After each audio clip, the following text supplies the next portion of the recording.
என்னங்க புத்தாண்டு வந்துடுச்சா? 2026 சொன்ன பேச்சை கேட்பீங்களா? அட்லீஸ்ட் நியூ இயர்லேருந்து ஒரு ரெசல்யூஷன் எடுத்து மூச்சு பயிற்சி, ஒரு ஜிம்மு, அட்லீஸ்ட் காலைல ஒரு ஸ்பீட் வாக்கிங்.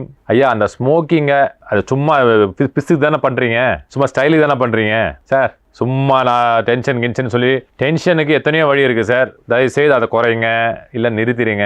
நாளைக்கு உன் பொண்ணு வளர்ந்து உன் பையன் வளர்ந்து உன்னை எமோஷ்னலாவோ இல்லைன்னா ரொம்ப கேவலமாவோ பேசும்போது விட்டுறதை விட இப்பயே விட்டுட்டா பெட்டர். அந்த குடி இருக்கே, அது ஏதாவது ஒரு பெக்கு 2 பெக்கு அப்படியே கொஞ்சம் ஜம்முன்னு இருக்கலாம். பட் நீங்கள் குடிக்கிறது குடலுக்கும் லிவருக்கும் கொமட்டின்னு வர மாதிரி கிழிக்கிற மாதிரி பண்ணிடாதீங்க.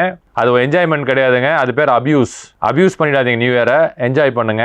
கடைசியில் எங்கள் அம்மா இப்படி ஆயிட்டு, எங்கள் பாப்பாவுக்கு இப்படி ஆயிடுச்சு, என்கிட்ட கவலைன்றது வாழ்க்கையில் ஒரு பகுதி. உன் நினைக்கிற மாதிரி நீ வாழ்க்கை போகாது. என்ன பண்ணலாம்? நமக்கு கண்ட்ரோல் இருக்கிறத நம்ம கண்ட்ரோல் பண்ணிட்டு வாழ்ந்துக்கலாம். சிம்பிளுங்களா? கண்ட்ரோல் இல்லாதப்போ என்னங்க பண்ண முடியும்? நீ காலை எந்திரிக்கிறது உன் கண்ட்ரோலு.